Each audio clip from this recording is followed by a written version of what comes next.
Assalamualaikum warahmatullahi wabarakatuh. Selamat pagi anak-anak. Bagaimana kabarnya? Semoga dalam keadaan sehat selalu ya. Nah, sebelum kita memulai pembelajaran, alangkah baiknya kita berdoa bersama terlebih dahulu. Akan Ibu pimpin ya. Bismillahirrohmanirrohim. Amin. Nah, dalam keadaan pandemi seperti ini, alangkah baiknya kita selalu menjaga kebersihan agar kita selalu diberi kesehatan. Dan jangan lupa selalu menerapkan 3M, mencuci tangan, memakai masker, dan menjaga jarak. Nah, sebelum memasuki pada materi pembelajaran, Ibu akan menyampaikan apa sih tujuan pembelajaran yang akan kita capai pada pagi hari ini. Yang pertama yaitu kita akan mengetahui apa itu pengertian, jenis, dan manfaat dari tanaman obat keluarga atau toga. Yang kedua, kita akan mengetahui pengertian dan tahapan dari metamorfosis. Nah, memasuki materi yang pertama, Ibu akan membacakan cerita pendek yang berjudul Bermain di Kebun Sekolah. Silakan kalian simak ya. Bermain di kebun sekolah. Saat istirahat, Siti dan teman-temannya bermain di kebun sekolah. Di kebun sekolah terdapat tanaman obat keluarga atau toga. Siti duduk di kursi di sekitar kebun sekolah. Mereka membaca buku cerita sambil menikmati keindahan kebun. Di kebun tampak banyak kupu-kupu yang sedang terbang di antara tanaman. Dayu menyukai buku cerita binatang. Nah, sudah menyimak ya? Selanjutnya Ibu akan memberikan pertanyaan kepada kalian ya. Apa sih isi dari cerita yang berjudul Bermain di Kebun Sekolah? Ada yang sudah tahu?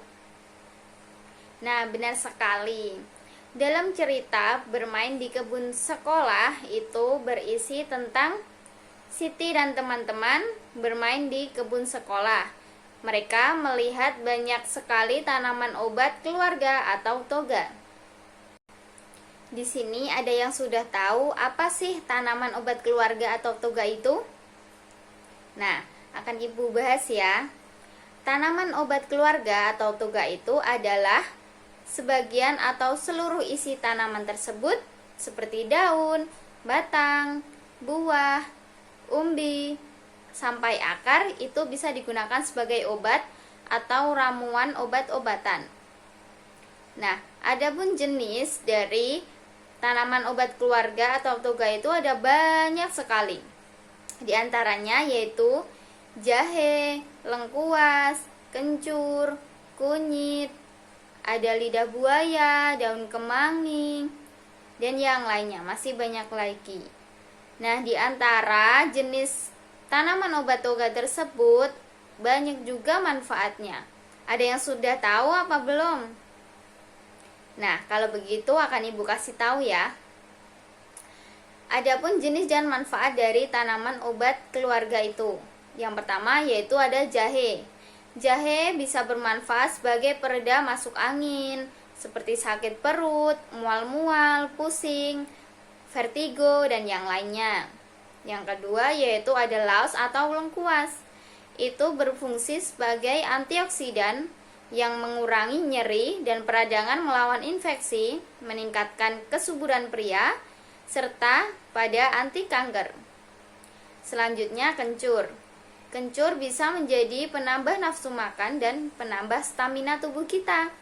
Jadi kita akan menjadi lebih kuat dan kebal terhadap penyakit. Selanjutnya ada pula lidah buaya. Lidah buaya bisa berfungsi sebagai penghilang jerawat dan penghalus muka ataupun penghalus rambut. Yang kedua bisa juga ada kumis kucing. Daun kumis kucing berfungsi untuk mengobati kencing batu dan melancarkan saluran kencing. Sedangkan daun kemangi berfungsi untuk meringankan perut kembung, juga meningkatkan nafsu makan hingga mengobati luka pada goresan pada kulit. Nah, jadi seperti itu ya, jenis dan manfaat dari tanaman obat atau toga. Selanjutnya, Ibu akan memberikan tanya jawab kepada kalian. Ibu akan menunjukkan beberapa gambar dari tanaman obat keluarga atau toga. Nanti kalian bisa menebak apa itu manfaat dari tanaman-tanaman yang sudah Ibu berikan. Nanti kalian bisa tulis di lembar evaluasi kalian masing-masing. Nah, jadi seperti ini ya. Ini adalah tanaman obat keluarga. Yang pertama adalah gambar jahe. Yang kedua yaitu kencur. Yang ketiga yaitu kunyit. Yang keempat adalah lengkuas. Dan yang kelima yaitu lidah buaya. Ada daun kemangi. Dan ada daun kumis kucing. Nah, ini adalah beberapa dari tanaman obat keluarga. Nanti kalian bisa mempelajari manfaat dari jenis tanaman toga tersebut. Nah, kalian bisa kerjakan di soal evaluasi ya. Seperti ini. Nah, selanjutnya kalian bisa membuka buku kalian pada halaman 133. Di situ terdapat cerita tentang kupu-kupu berhati mulia. Silakan kalian baca dan pelajari. Nanti Ibu akan memberikan satu pertanyaan untuk kalian dan Ibu kasih 5 menit untuk membaca ya.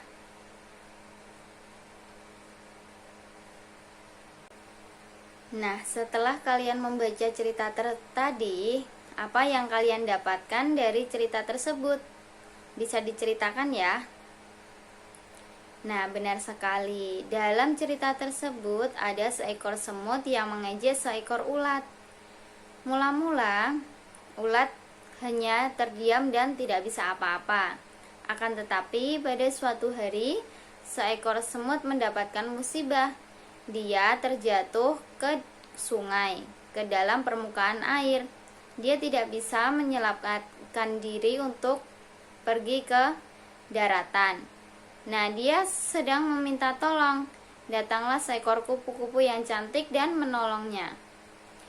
Dan kupu-kupu itu berkata, "Aku adalah ulat yang pernah kamu hina, yang tidak bisa apa-apa." Selanjutnya, semut itu meminta maaf kepada kupu-kupu. Nah, dari situ ada pesan yang terkandung dalam cerita tersebut. Jadi, kita sebagai makhluk hidup tidak boleh menghina makhluk hidup lain, karena kita mempunyai kekurangan dan kelebihan masing-masing. Nah, tadi kan membahas tentang ulat yang bisa berubah menjadi kupu-kupu. Nah, ada yang sudah tahu apa itu namanya? Itu adalah namanya proses metamorfosis.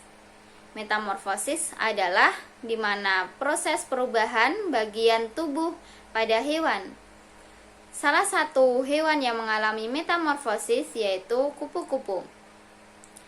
Adapun tahapan yang terjadi pada saat kupu mengalami metamorfosis, ada yang sudah tahu? Nah, akan Ibu jelaskan ya.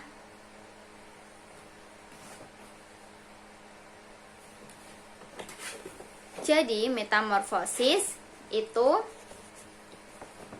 perubahan bentuk dari tubuh hewan. Yang pertama, kupu-kupu itu berawal dari telur.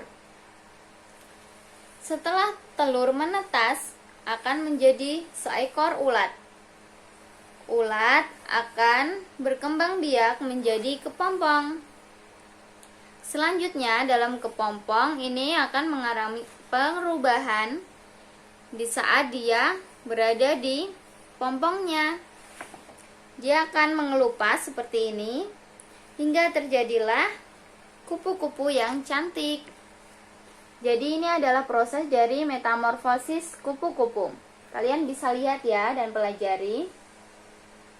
Nah, jadi seperti itu ya proses dari metamorfosis kupu-kupu. Kalian sudah paham kan? Selanjutnya Ibu akan memberikan tugas rumah untuk kalian. Nanti jangan lupa dikerjakan ya.